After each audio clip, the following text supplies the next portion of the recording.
Awesome.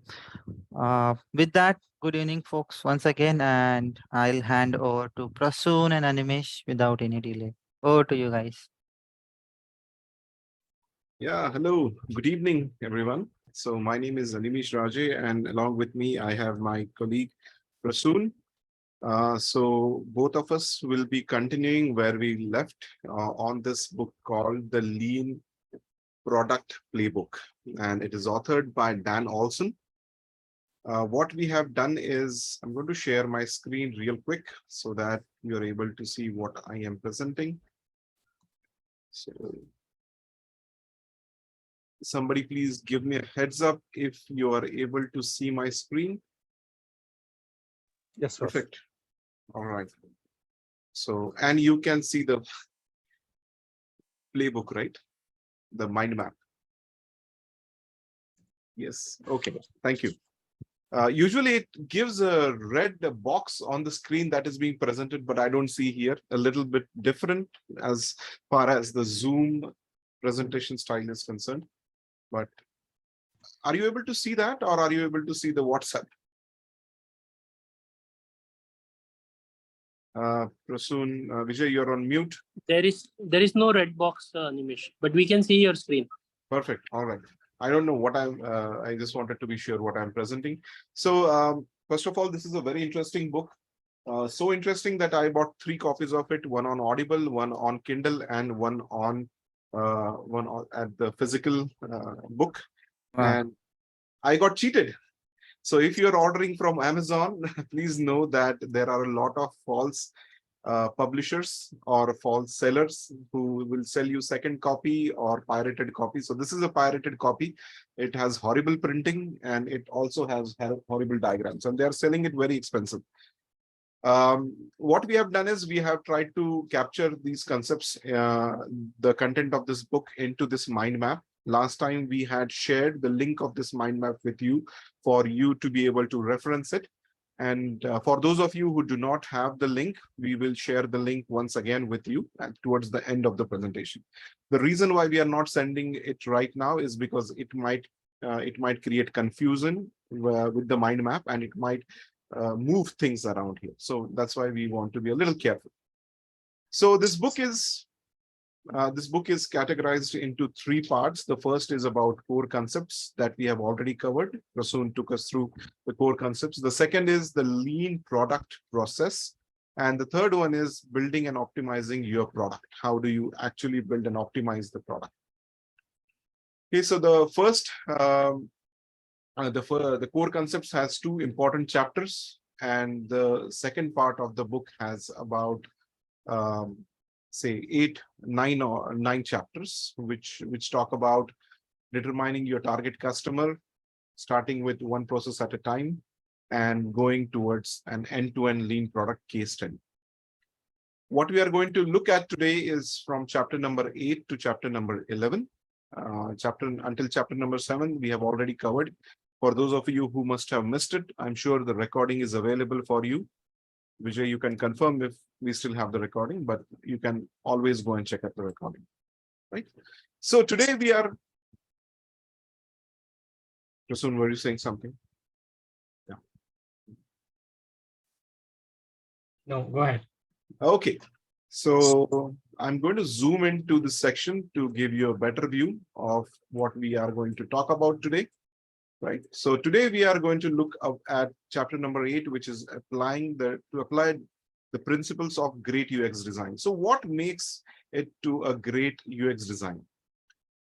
In this book, it is mentioned that there are 2 factors that determine UX is a great design. Those 2 are usability and delight.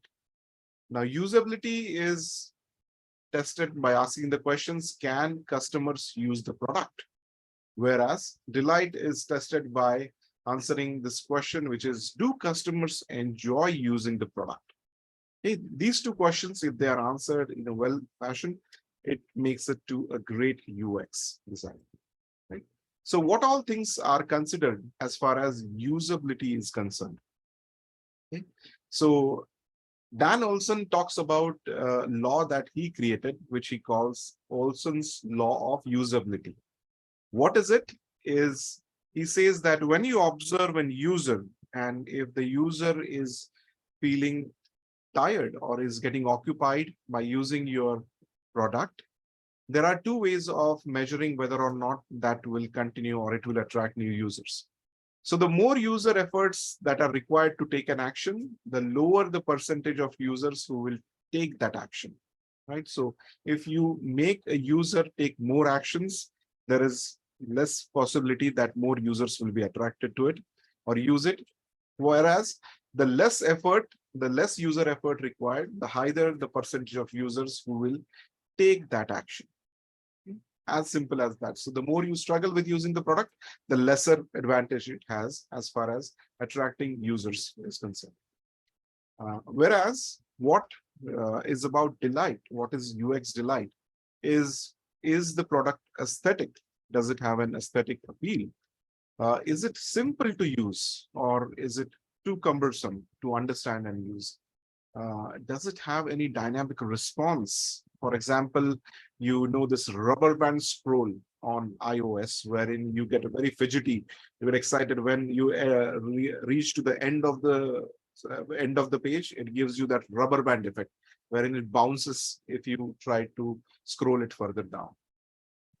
Ability to read user's mind. What is it that the user is going to do next? If your UX has that ability, it makes it to a great UX.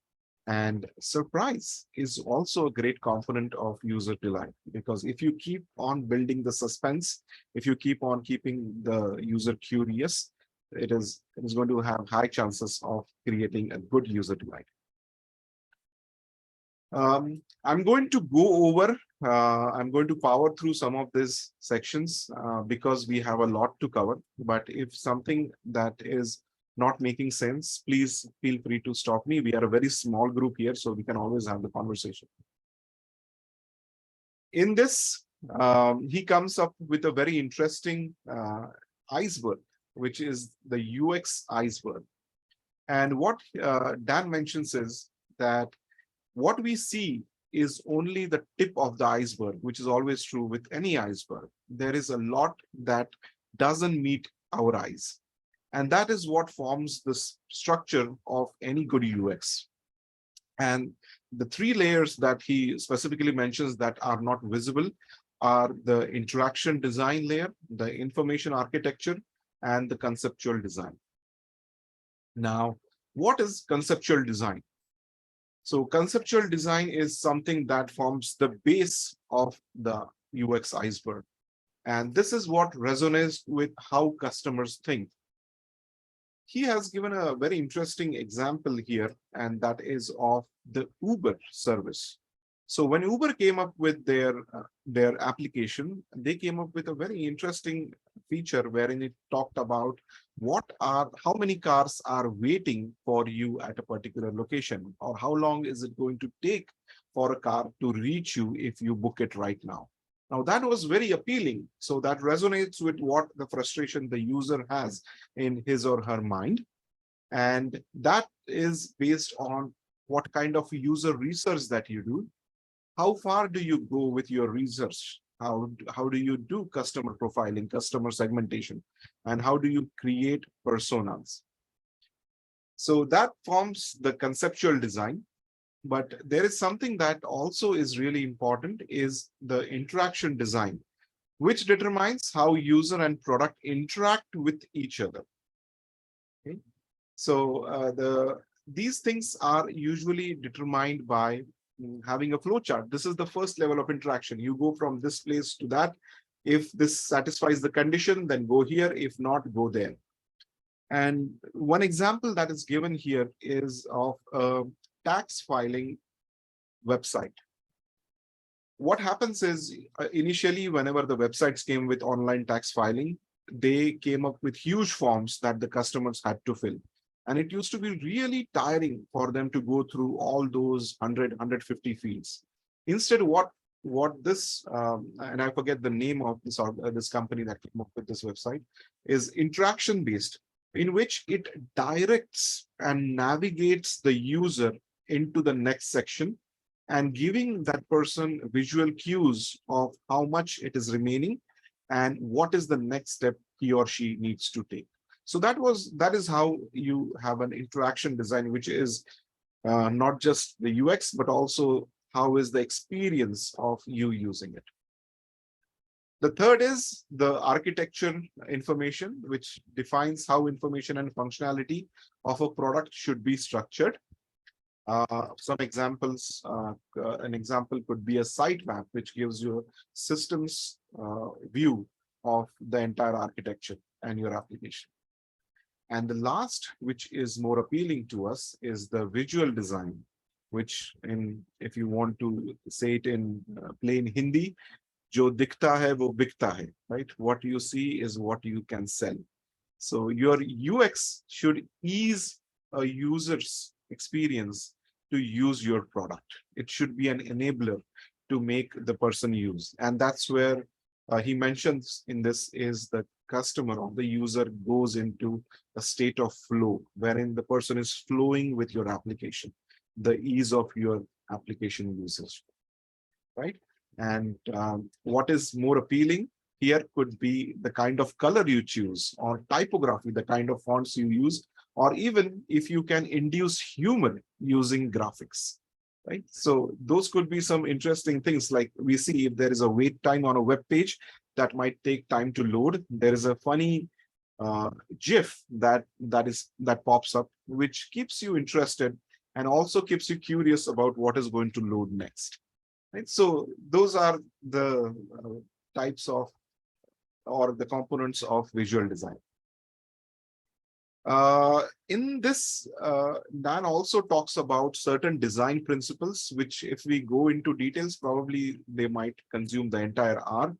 And right now I'm noticing I don't have much time, but some of the things that you might enjoy reading is the Gestalt principle, principle of visual hierarchy, principle of composition, how a design should be responsive, and what are the multiple screen sizes that can dictate whether or not your user design is visually appealing and easy to use. Okay. A very controversial point that he makes here is copy is also part of UX design, right? And Prasun and I would often talk about copying things, right? And there is nothing such as innovation.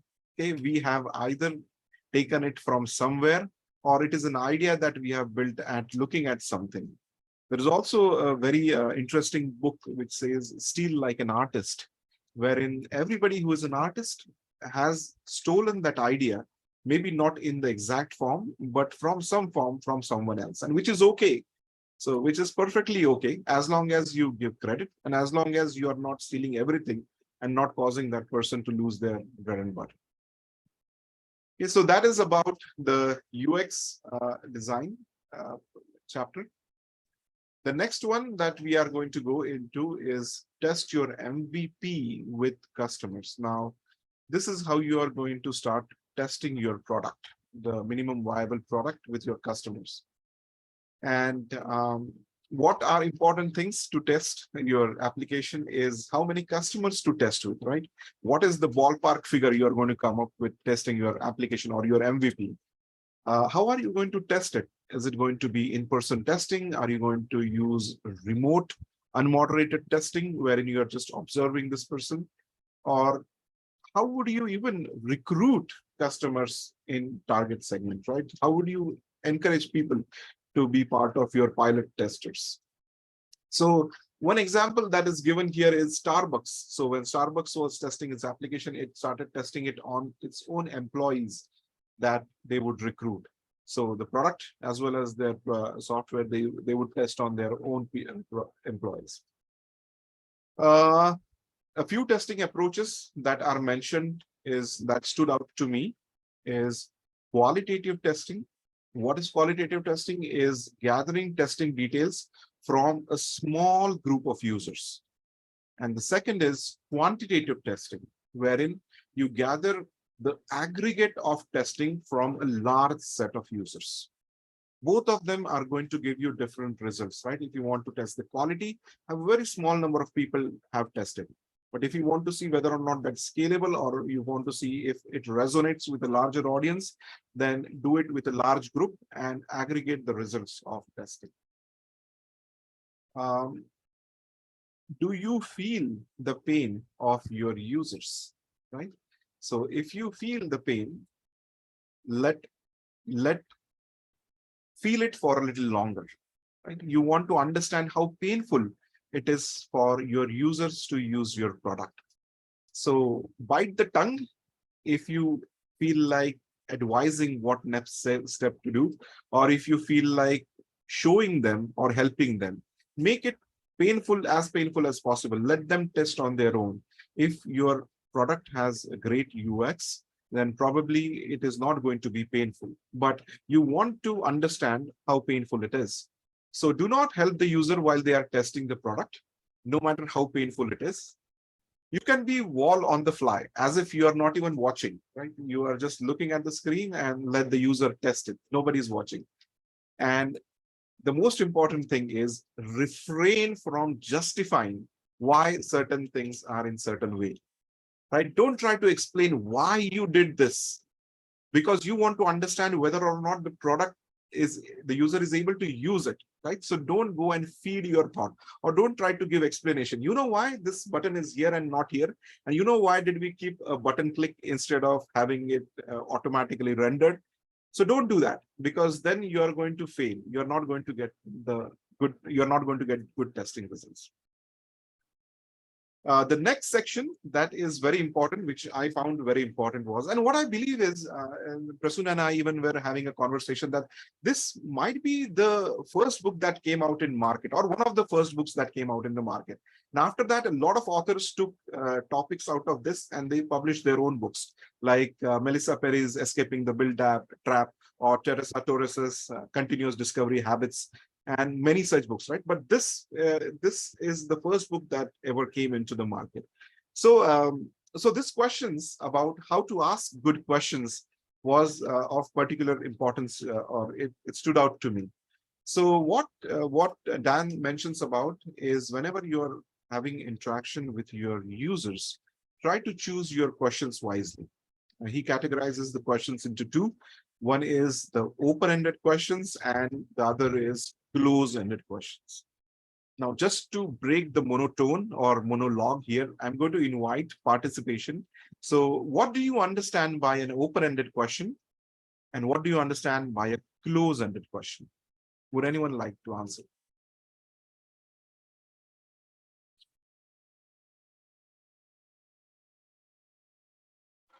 Close-ended questions confine users to probably an yes or no, or Right. yeah, this is how it has to be.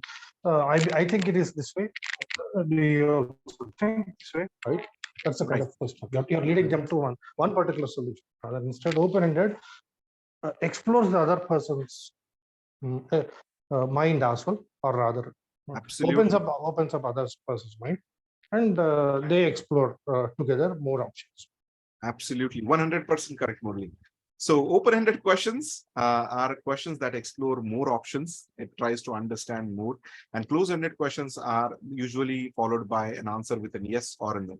For example, did you enjoy the dinner? Your answer is going to be either yes or no. That is a close-ended question. An open-ended question would be, how did you find the dinner? Right? So the person is going to tell you that I enjoyed this, I enjoyed that, I enjoyed the way it was presented, or I did not like certain things, right? So those could be two questions. So open questions, they start usually with why, what, or how, right? How was your experience at the dinner, at the restaurant tonight, right? What did you enjoy about the dinner? And why did you choose this place to go for dinner? And the person is going to give you with a lot of answers. Or is going to come up with certain answers. Now, outcome, right? So outcome of open-ended questions, like Murli said, is to explore options and to also confirm understanding, and also to encourage divergent thinking. So diverse thoughts come out. Whereas close-ended questions, usually they start with something like, do you like this? Did you find it interesting? Is there something that you liked about it? Or is this the one that you are looking for?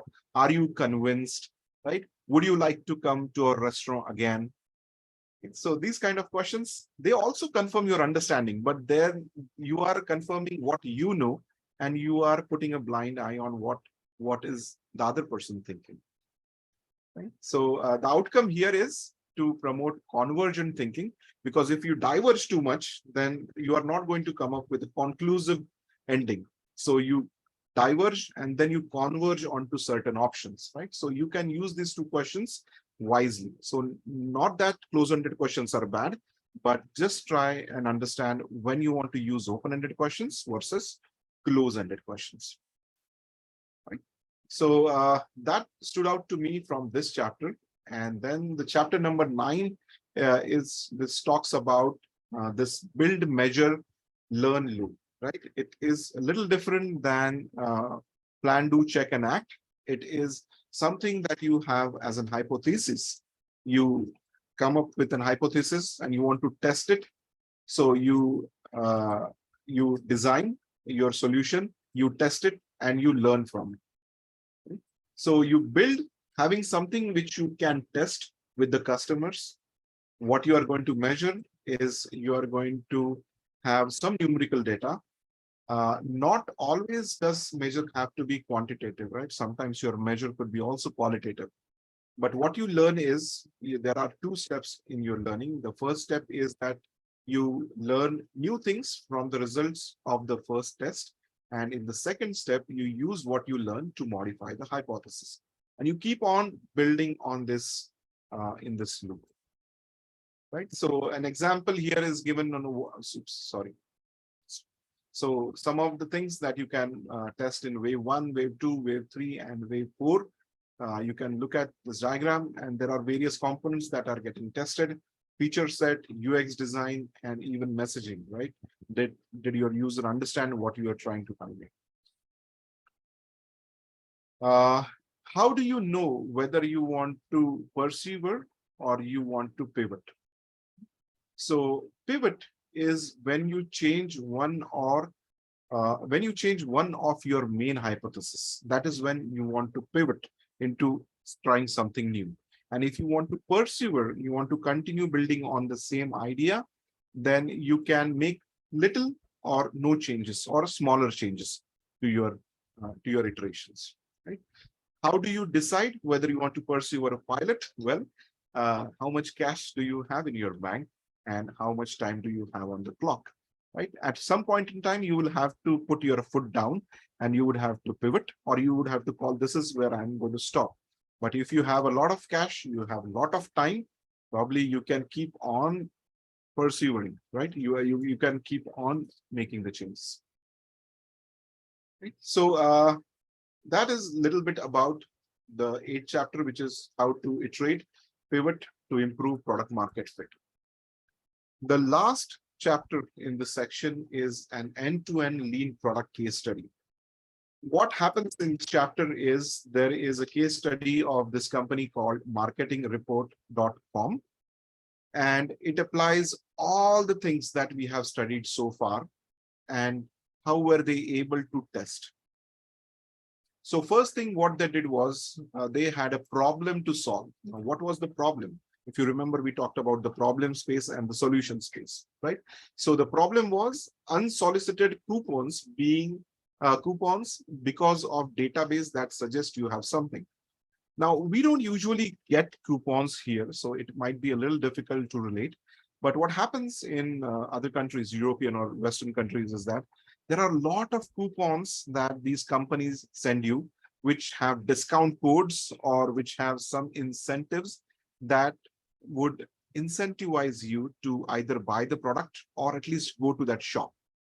But what was happening is that there were a lot of unsolicited coupons coming to people who were not even using those products.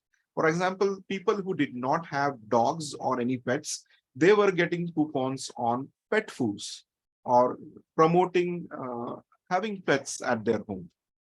And that was creating a lot of frustration, right?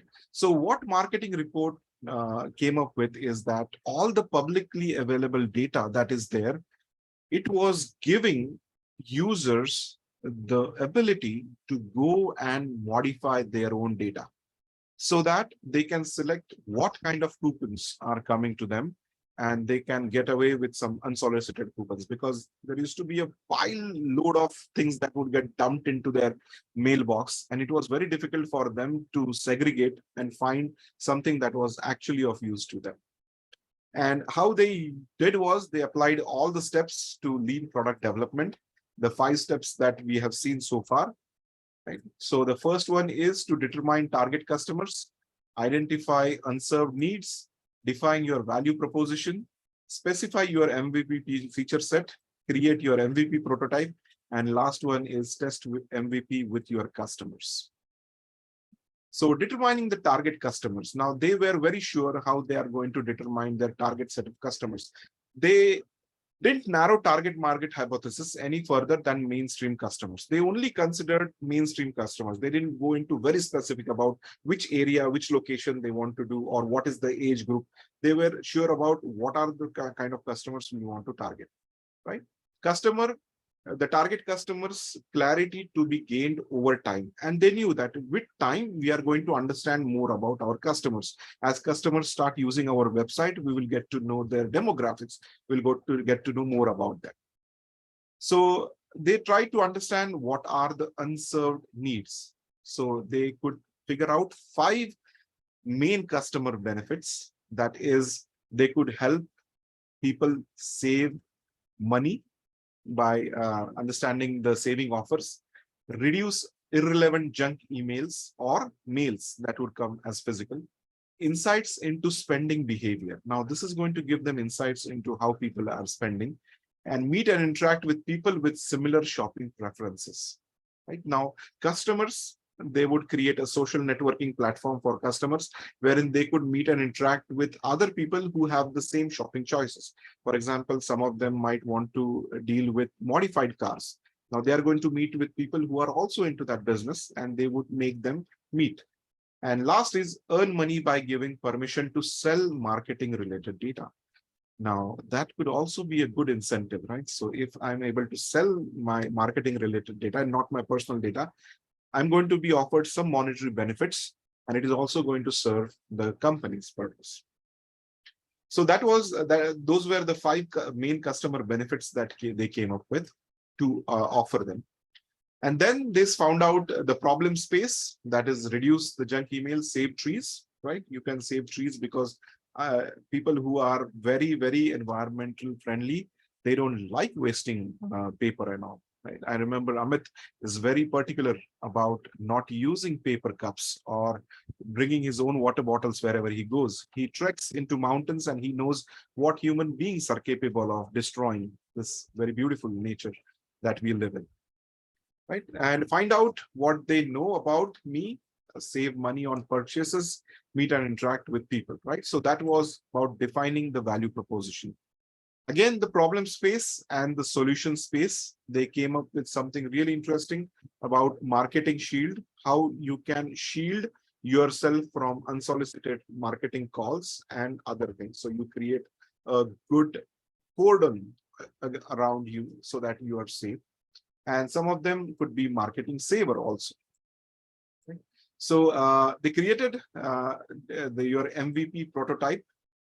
Receive email describing the service, right? So whenever you receive an email, they would describe the service. The call to action, see your marketing report with clickable link on the landing page. So you can go and look at your own marketing report. See the report button, verify information using unique code. And this is how the first prototype came up with, right? They also had a good marketing report dashboard that was created. Now, that is about the MVP and how did they test it with. So they hired people who were part of this organization. They were full-time employees. So they were people who would test it. And the other category of people were people who were unemployed. There are a lot of unemployed people who were given minimal benefits or who were given an opportunity to test it. They also used people like retired people who wanted to kill their time, and given an opportunity, they were ready or willing to work at no cost or at very minimal cost, and people with ample free time. So that is how they chose their customer set. Okay. And this is how they were able to successfully launch this product that eventually became a huge success, because now people were happy about not being bombarded by a lot of things that they did not like. Okay, so this chapter talks about when rubber meets the road. So all the things that we conceptually saw are actually being explained in form of a case study in this chapter. With that, I know I've gone 5 minutes over. Sorry about that, Prasun, but I'm going to hand it over to you because there is another very interesting section coming up, which is building and optimizing your product. Over to you, Yeah. Prasun. Thank you, Animesh. Thank you for leading us to the very interactive and very nice presentation. So I will just cover the next section here. And this section is basically part 3 of the book. Is my screen visible to all of you? Yes? Yes, Okay. Prasun. Great. So I will be covering the part 3 of the book, and Animesh already covered the lean product process. So that's the second part is the main heart of the book, where you get to know all the ways that a lean product process works. He also talked about the example of how that product, all the principles were applied. Now I'll be talking more towards the building and optimizing the product. So what happens when you start developing the product, how you are actually going to build the product and optimizing the performance of the product. So these starts with building your product using agile development, because you are now into the build phase. The lean product process is basically defining the solution and creating MVP and then test that MVP. Now, once you test the MVP, you know the product market fit. Now it's time to go forward and create multiple features of that particular product, right? And you keep on expanding your product to a large extent. So first part is, I will not go into very details of this part due to our time limit, but these typically talks about agile development. And as agile coaches, we mostly know about this stuff. Prasun, sorry. Could you please zoom that little bit? Sorry, I'm very sorry. Yeah, sorry. Yeah, thank you. Thanks for the feedback. Okay, so the first section talks about agile development. Now, agile development is basically one of the challenges they talk about. Agile development is it was initially very difficult to estimate agile project, because we always have a traditional mindset to estimate, and things that we know we can estimate, but what about things that we don't know, because when you are going to create a product, there will be things that will be evolving over time. And how do you go through that evolution and understand the mindset of your estimation? That estimation is also evolving over the scenario. And how can you take short intervals in estimation and go for iterative development instead of going for long cycles? And that's where a Scrum comes into play, where you have sprints. Basically, it talks about the reason why you actually apply Scrum to your project. And then it talks about Kanban applying to different places. Now, basically, this book focuses on how do you pick the right agile methodology. Now, how do you pick between these two, that Scrum and Kanban is not vastly different. Now, if you apply a Scrum to a team, you will see that if the team gets towards maturity, the team will start improving their flow, and it will more or less look like a Kanban team. And on the same side, if a Kanban team, it gets matured, they will start having more inspect, adapt, and other practices that is more or less similar to the Scrum team. So there are not a lot of difference, but when you start, you must understand that these are the differences and how to start a journey. For example, typically you will see when there is a lots of pull method of work happening, or tickets that you need to pull. Typically teams start with Kanban, and then Scrum starts where you have a little bit defined scope and you are going for a product development. Typically people start with Scrum, but over the time, your practices when the teams mature, it comes towards a similar line. Now, out of this book, I'm talking about, for example, if you go to Kanban University website and if you download their Kanban guide, it also suggests different events like replenishment and your retrospectives. It has everything that a Scrum has. If you compare side by side and the principles, you will see most of the principles you will also try to apply to them to Scrum. Now, once you pick the agile methodology, now to get success with your agile implementation, you need to have these following things. like cross-team collaboration, ruthless prioritization. You need to define your clear user stories, wireframes, mockups, that should be clear. UX designers should be ahead of the developers. So this is one thing this book talks about, that if you have UX developers, they should be always one sprint ahead of your designers so that your UX design is ready before the development starts. And you should be able to refine your backlog at least 1 or 2 sprints ahead, and you should break your stories down. These are more or less the good patterns we talk about in agile development. And then it comes to quality. Now here, this book talks about you have QAs for testing. Many teams now are not having QAs separately. They're having QAs within the team, or the developers play a role of QAs. For example, in our organization, we see more developers are playing role of testers as well. They are testing, integration testing, system testing is done by the developers. Now here it talks about manual testing and automation testing. Now, how can you have more and more automation testing written that may improve your speed of delivery? Now, it also talks about XP practices like test-driven development, and it also talks about continuous integration and continuous deployment as part of DevOps practices. Now, the most interesting part of this book, where I will come now, is analytics.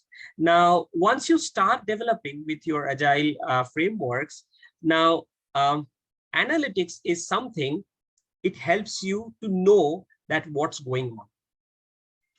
So here, there is a research method framework that's given within the book, and you can see here, this talks about 2 specific horizons.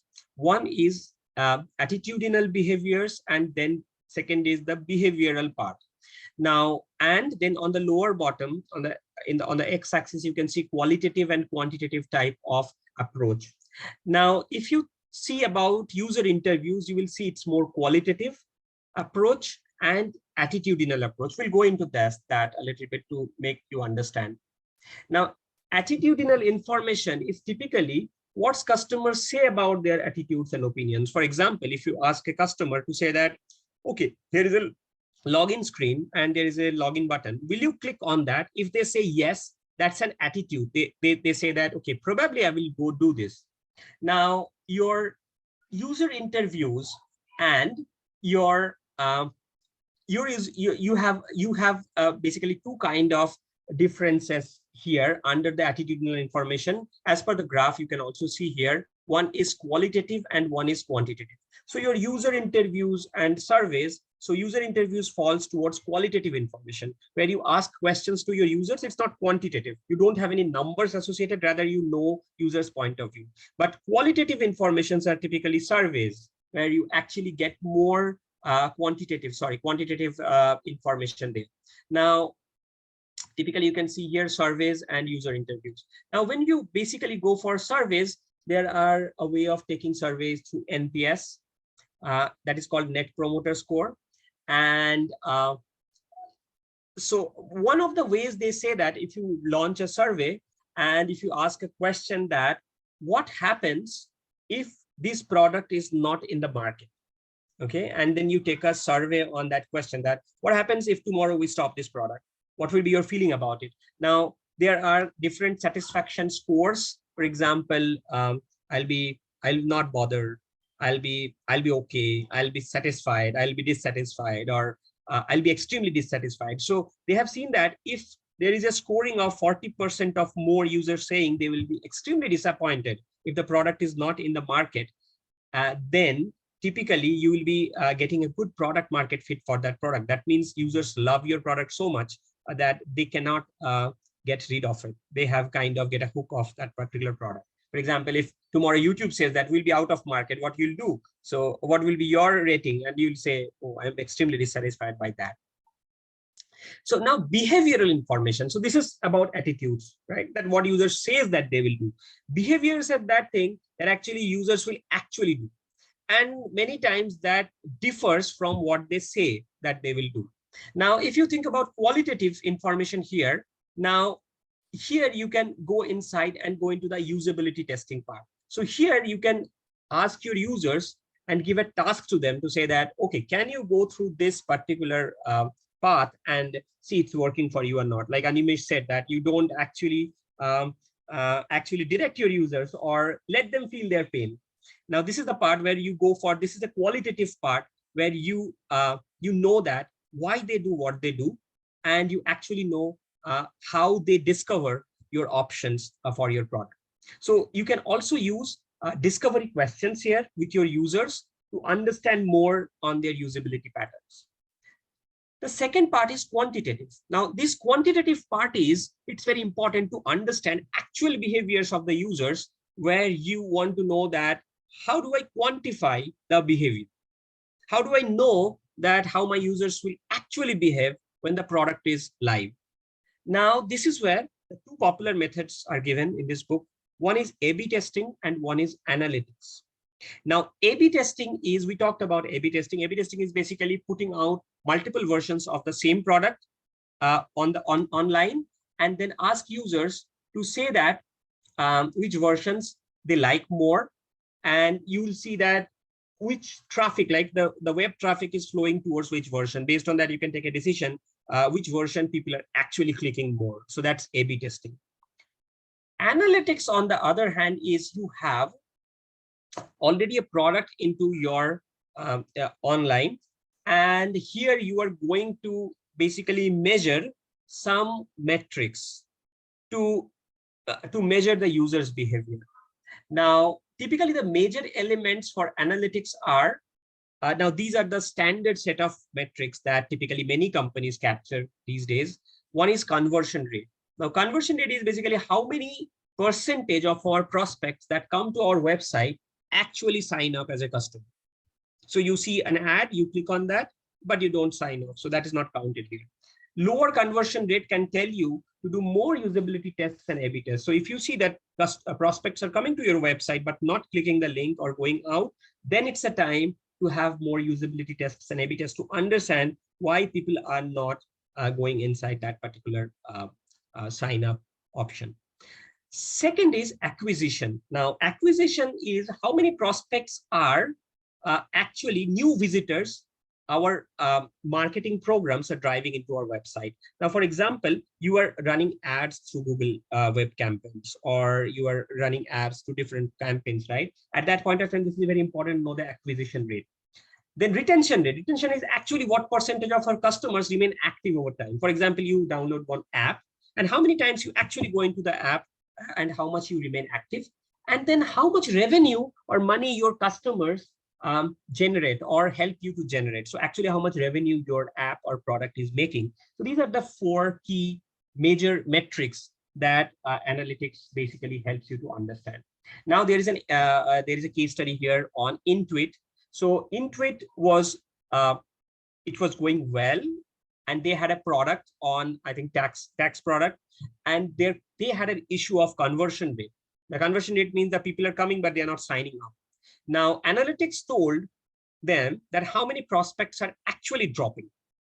They are coming and not signing up. And then they did an usability test, like I said.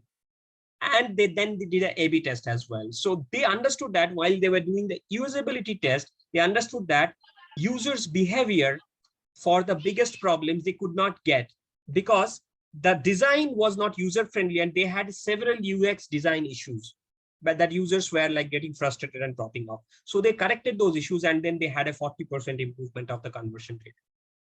Now, why do you do analytics? That's the reason there is a framework called AARRR metrics framework, and you will be seeing the similar things that we talked about: acquisition, activation, retention, revenue, plus here is one more R, which is referral. Now, referral is how do you get revenue from your existing customers? That means you don't have to spend extra money on other campaigns, rather than your customers refer people. Now you'll be seeing lots of referral campaigns into different websites. Like if you share this with your friend, you will get 500 rupees cash bonus, and those things, they come under the analytics, IARR metrics. Okay. Yeah, so that's about analytics. Now, how much time we have? Okay, I will just quickly touch upon one or two important things. I will not go. You can even go through this mind map, and you'll be getting lots of ideas here. But most important thing I will cover here is that, so metrics that matters most. We talked about this a little bit. Now this book have more example on this. There are some more calculations on some other metrics. For example, how do you calculate average revenue per visitors? How do you calculate impression per visitor? How do you calculate number of visitors? For example, new visitors plus returning visitor. Now, how do you calculate? You might want to zoom in a little bit. Yeah. Sure. Sorry. Yeah. So this book talks about some calculations, how these metrics can actually. Thank you. Yeah, you'll get some how these metrics are actually calculated. The calculations are given, so you can go through these calculations. I'm not going to repeat these calculations. They're quite self-explanatory when you read them. Now, this actually helps you to build a different kind of business. Now, in this book, there are three typical models that is given. One model is typical equation of business that we talked about, AARR model. That is a typical equation of any normal business. Now, there could be advertising revenue model. Now, this is where you basically focus on analytics on advertising, how your advertising is performing, how your visitors are coming to your website. And then there is a subscription revenue model where you actually have a subscription-based product. For example, Netflix. Now, for these kind of products, you have a little bit different metrics. Now, for example, these are profit, revenue. Now you have paying users. How many users are newly paying versus you have repeated paying users. And then you have how you calculate repeated paying users is basically your paying users multiplied by the cancellation rate you are having. So that means then you'll be getting how many users are actually paying every month versus they are canceling. And then you have repeat paying users for a specific time period. You can say that, okay, by this time we had these many repeat paying users, but after some time, like this period, so this period T-1 talks about a specific period with which you are trying to calculate how many users are actually paying for your revenue subscription and how that improves. So these are the metrics typically you can focus on in your subscription-based model. Now, I would share one thing. Now, this book has another chapter which is called analytics, how you use your analytics and optimize your product and business. So to use your analytics, this book talks about 5 different aspects. So first you define your key metrics. For example, ARR model, or based on subscription, you have this list of metrics, or you might have some different metrics in your organization. So you define your metrics, then you measure baseline values for those metrics. So you understand that you have Google Analytics, case metrics, mix panel. These are different kind of tools that you can use to measure baseline values for your metrics and how your competitors are currently doing. And then evaluate your ROI potential for each metric. So if you want to improve a metrics, you need to know that what is the ROI potential for metrics. And I will take 1 or 2 minutes to explain how you do this. Select top metric to improve. You select the topmost metric you want to focus on, and then you brainstorm ideas to improve the metric. So you don't improve on everything at every point of time. You focus on one metrics at a time and you improve.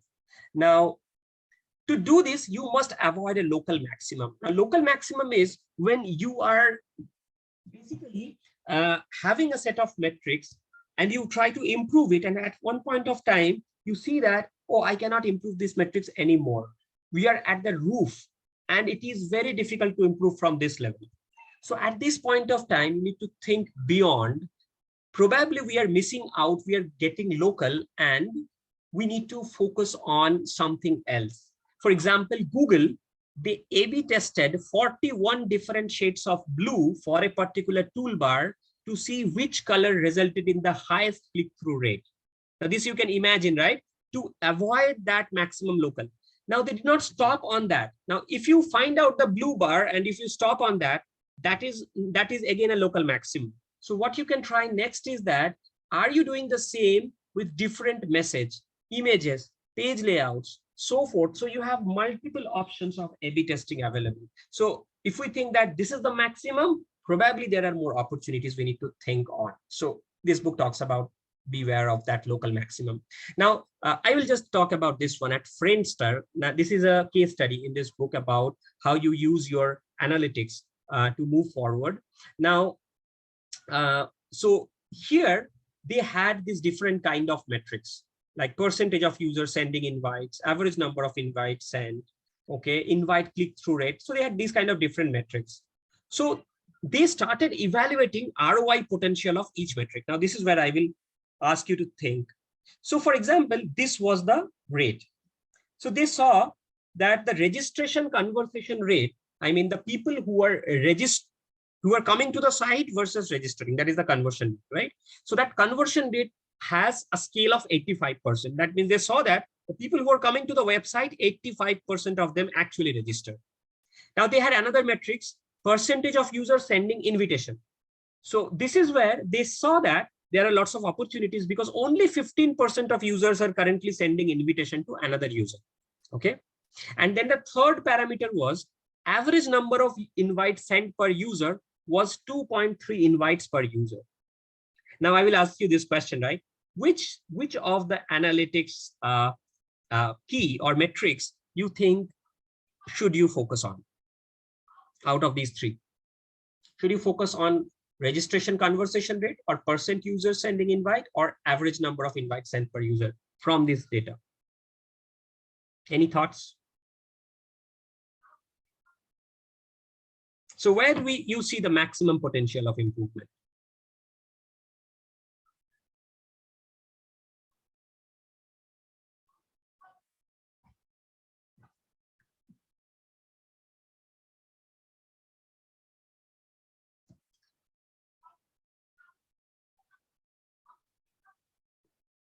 Anyone?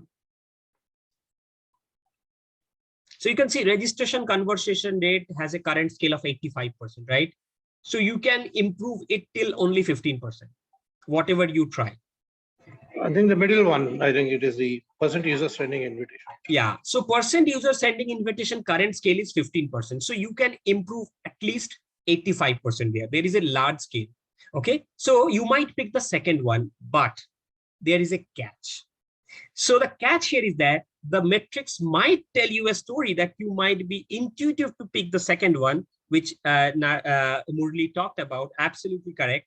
But now if you think about the last one, average number of invites sent per sender is 2.3%. And this is basically 2.3 invites can be sent, right? That's the absolute number. But what is the upper limit of that?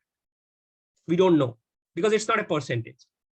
Now they had a nice comparison that a person typically has a friend with 100 to 200 people on an average. If you go to any social media, an average person has 150 to 200 friends. And now they are only sending invites to 2%. That means this metric has a huge potential of improvement. If you think about every user sends to hundreds of friends who are available in the social media or in their network. So actually, this is the metrics you should focus on here. Now, what they did, so they actually picked the last metrics and they created a feature to create an address book importer. That means it will import the address book and it will ask you that, do you want to send invite to your friends? And you'll click and then send invite to everyone and you will get some bonus points or something like that, right? So that improved that was their breakthrough innovation. Now you will be seeing address book importer for many social media apps. Friendster is a social media app, by the way. But at that point of time, it was not there. So they then broke feature down into different email providers because that was a big piece. They had to do usability test. So then they went into multiple individual email providers and then they had success with this particular product.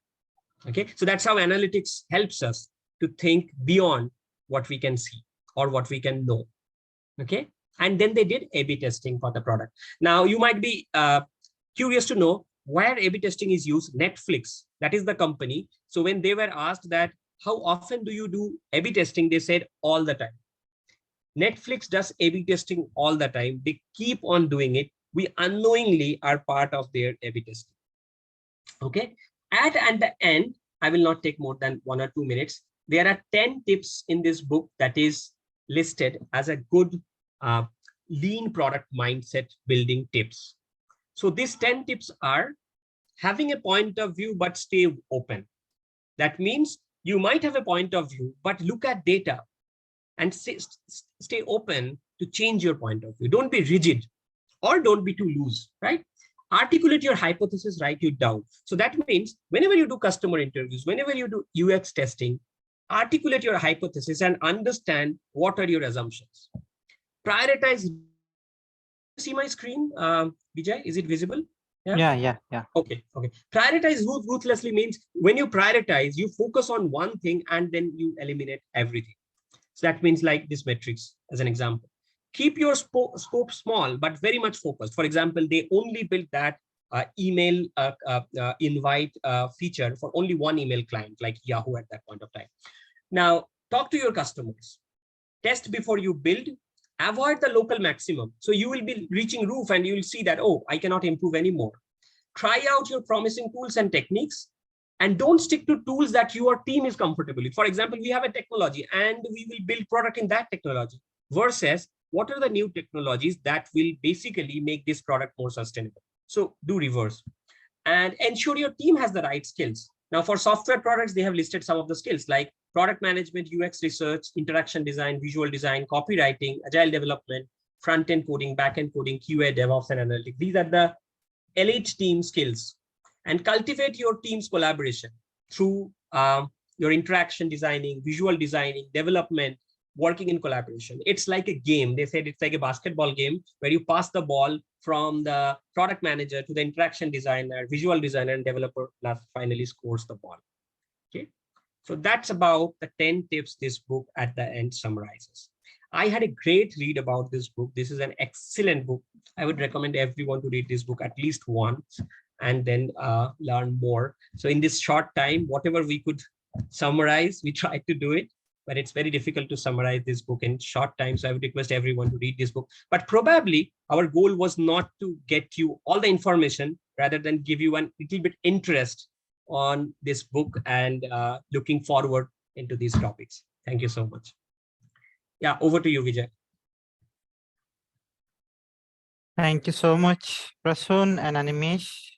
You guys really helped me to understand few things. I was unknowingly missing them, but the session really helped me to look at the basics again, right? Animesh rightly pointed out, right? It is like in Agile, we have 4 values and 12 principles. Likewise, in the product management, we have very basic stuff, but what happens, right? We do wander here and there and we forget our base. So I think from that perspective, this book is really awesome. And that's why we did not have Teresa To's book deliberately in our book club. And I did not share that idea earlier because people might not have got right the context. Once again, thank you for presenting on Friday evening, that too on holiday. Thank you. And it is really awesome experience to hear both of you. Especially I liked Animesh's style of presenting, and probably we may use few more topics from you, Animesh, if you're okay in future, right, to present and make wider impact. Now I'll open the floor for our participants. If they have any questions, probably 2-3 questions only will cover, and then should be good to wrap. Vijay and everyone, I just wanted to thank you all for patiently listening in. It's not easy to focus when people are presenting, and especially such a big topic, right? When we were just powering through all the sections. But we really appreciate you being patient with us. Unfortunately, I have a hard stop here. I need to be somewhere. I'm already late. So, but Prasun doesn't have a hard stop, I know, so he can take all the tough questions. Whatever it is, shoot Sure. at him. Thank you, Animesh. Thank you, so thank you, much. Vijay. Thank you. So, any questions? Roshali, Saurabh, Seshu, Mohammad, Prem? I have a question which is unrelated somewhat. Yeah, go ahead. What is the tool that you have used for presenting this? Because I found that mind map to be somewhat unique, which I did not find in other tools like Miro or any other tool. That's curious. Yeah, it's a mind map tool. This tool is called MindMister, and you can have this MindMister. It's a registered version of MindMister.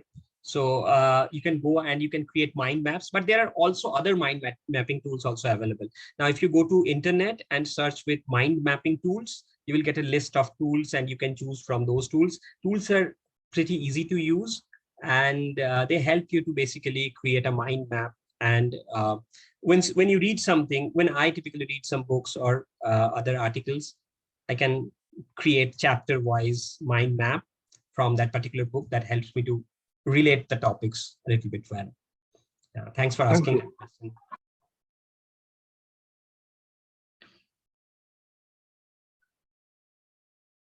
By the way, Right. when you use that problem space, solution space, right? So did Yeah. you use by any chance, did the author use by any chance impact mapping? Can you repeat once again? By any chance, did the author use impact mapping? I did not go through that word. I don't remember if that author has used impact mapping or not. No, Maybe, I don't think so. No, no, he I has. don't He has think. not. I don't think. What he has used, Murli, there, like one canvas, value proposition canvas. Yeah, That's where he had opportunities versus your one other axis, right? Solution, yeah, yeah, right? So yes, that is what he has primarily used for. yeah. Okay. Awesome. One more question we can take and should be good.